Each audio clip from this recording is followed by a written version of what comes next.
Hey, good evening, everyone. I was having a little trouble logging in. I'm not quite sure why. Things kind of fell out of the platform that I use, but I'm on now. So I wanted to just catch you up on a couple of things that I've been up to. And let me start with my Corinthian shawl, which is just about half done. And I just find this so much fun because I'm all tangled here. It is I don't know if any of you remember, get this light behind me. Let me see if I can dim this just a little bit so it's not so bright. And you're going to see all my mess behind me. I just think that I just took half my yarn with me. Maybe that's a little better.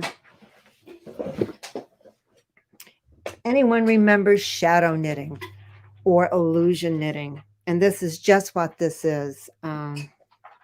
It's so much fun. So it is half done. And again, if you look at it kind of sideways, you start to see the squares. And on the back, you can see the squares very easily. But it has to do with how the knits and purls are set up. And you can see they're alternating. So back when, see, I have her book here someplace. Vivian Hawksbrough. This is from the library. I don't have my copy at home.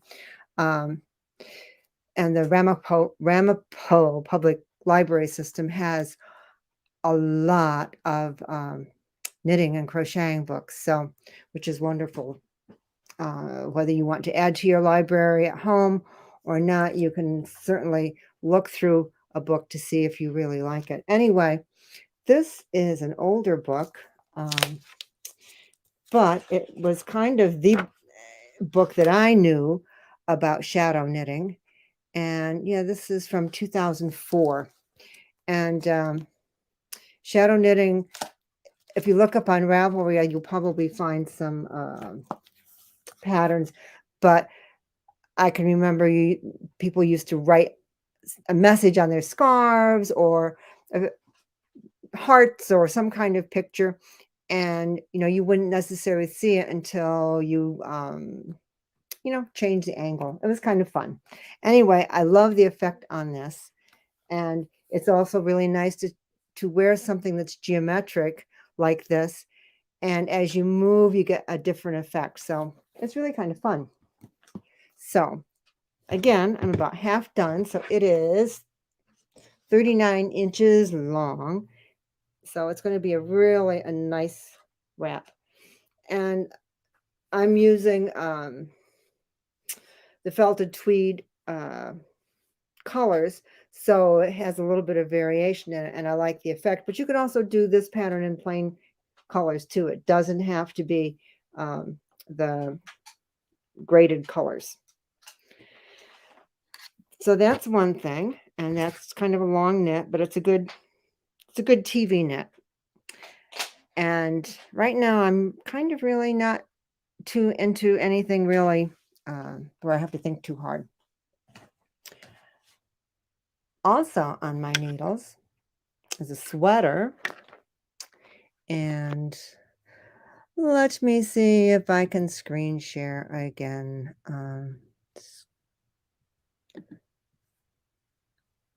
Okay, let me a Chrome tab. Okay, this is the pattern. I'm making another Ho-He pattern, and if you read my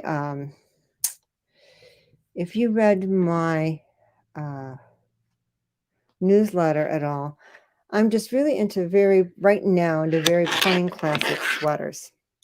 So again, another Ho-He pattern, and I do like her patterns. I'm supposed to stop sharing there. So this is Hudson. And I am down to the part where it's kind of hard to see because anyway, it's a V-neck, the Charles V-neck, and it's this green yarn that it's kind of a mistake color, but I do like it. It is green, not my usual green, but I think it's going to be a fun sweater to wear. And now I'm at the part where I can just knit around, and also another good film noir knitting. So that is the other thing on my needles. My grandson asked me for a hat, and he wanted it in rainbow colors, and I happen to have some sale yarn. And hello, Miss Toby. This is the second one I made. So this is definitely rainbow. And the first one I made in 1x1 rib. And I always feel hats can be one of the hardest things to fit if you don't, if someone isn't right next to you, right near you, and you can try it on while you're going or measure their head.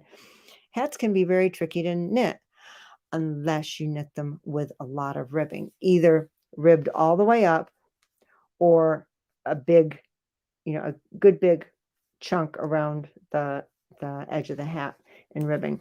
So I did one in 1x1 rib, which was really scrunchy, and he said it was just a little too tight. So his little sister got it. So this one I made, and I know this one will fit him, and I know it will fit him for a very long time because look how much stretch there is in a ribbed hat. So that's my tip for the day, is to use a lot of ribbing in hats for people that you can't really fit them.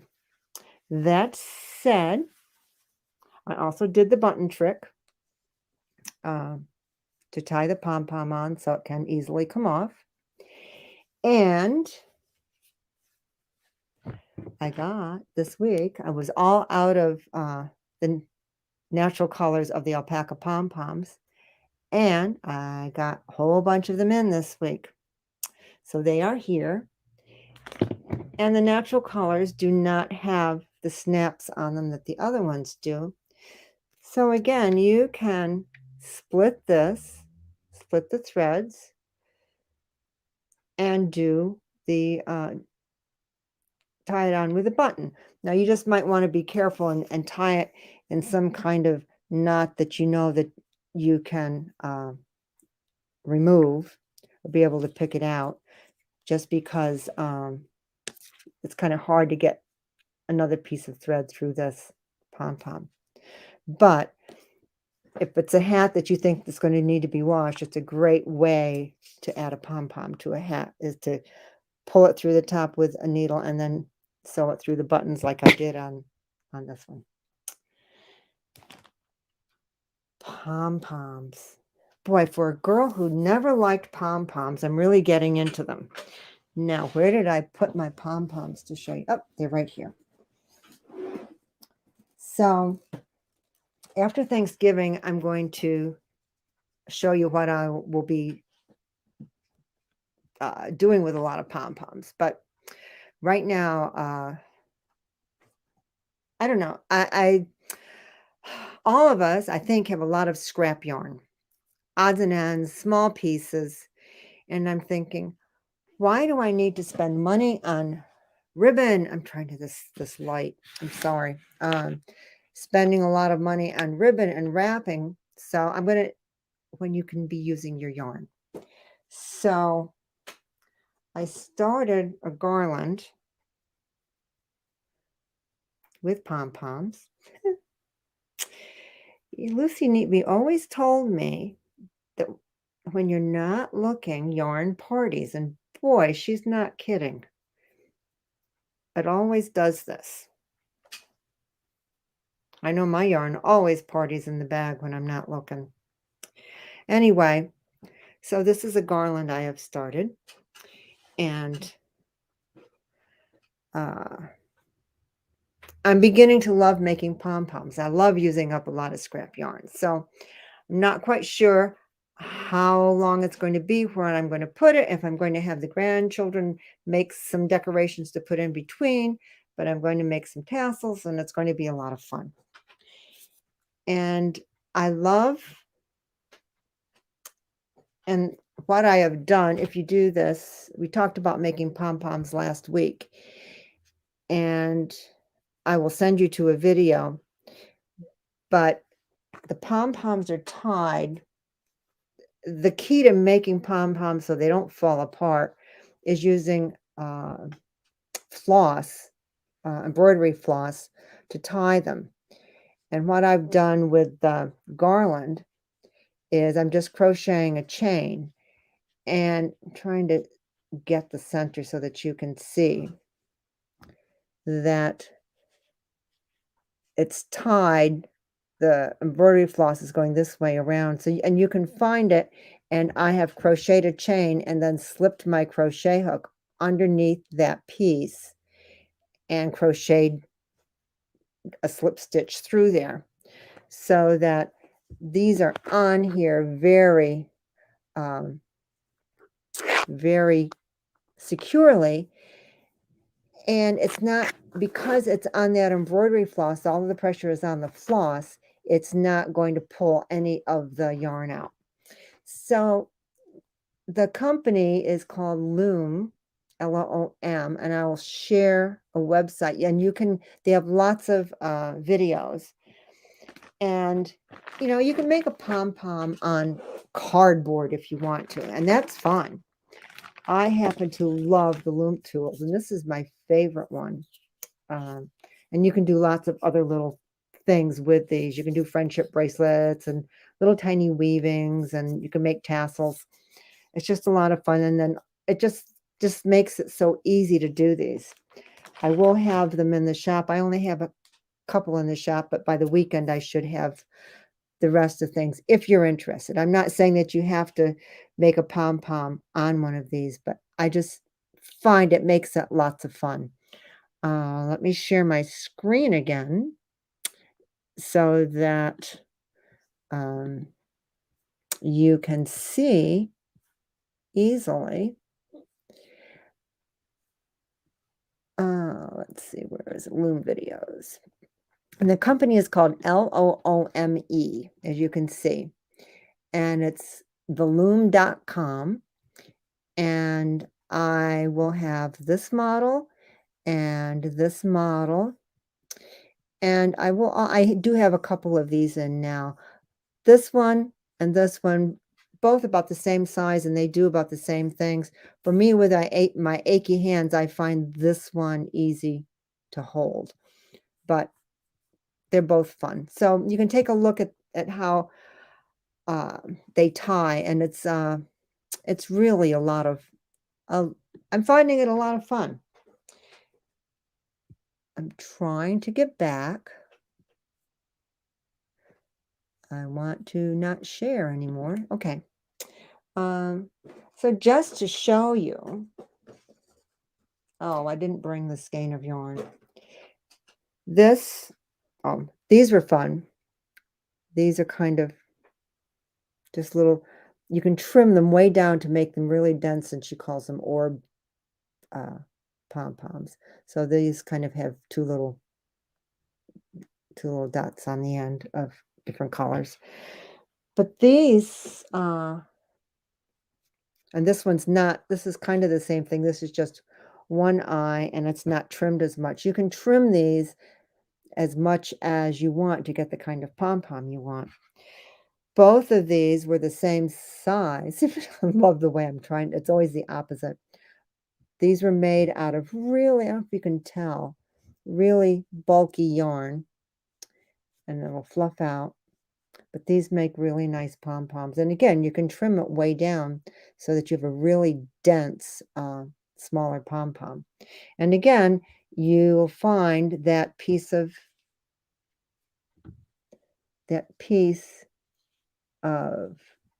floss in here. And sometimes it's easier to find it when it is a brighter color.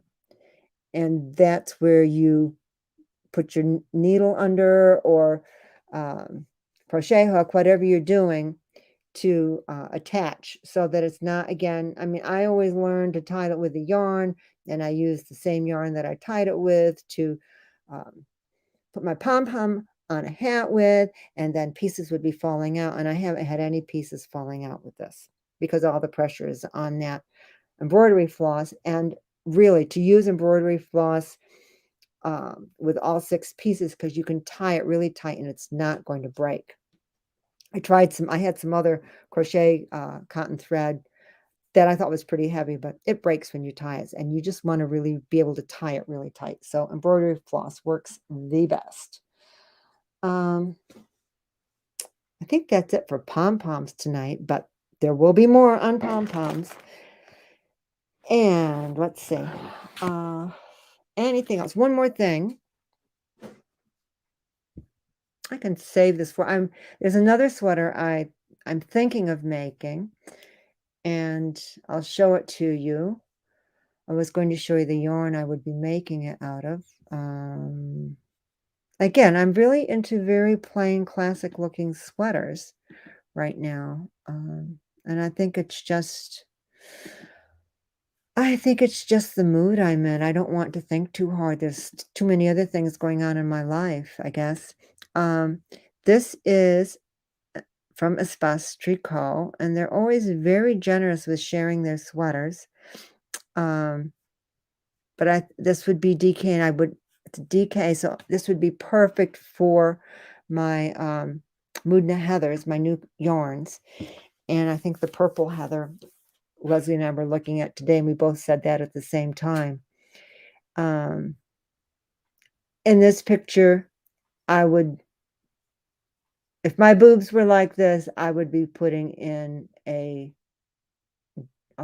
dart, which is very, very easy to do in a top-down sweater. And if you've never done that, Coco Knits has a great online video. At least she was online without having to subscribe to anything, about how to put in darts on a top-down sweater. Anyway, I think that will probably be the next sweater I make, perhaps, until something else comes along. I can be very fickle about that. Okay, I'm going to stop sharing my screen. And I don't know if I have anything else to share with you tonight, but this is probably long enough.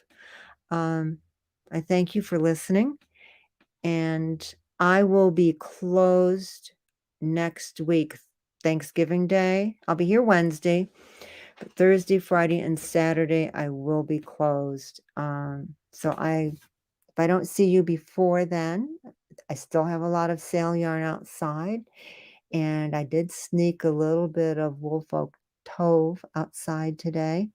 So you never know what you're going to find out there. As soon as a crate gets emptied, I'm kind of putting something else out there. And to answer people's questions, it's not because I'm going to close. I'm just kind of changing the focus of my shop a little bit. Anyway, everyone have a very good evening, and I will hopefully see you soon. If not, I will be talking to you after Thanksgiving. Have a good evening. Good night.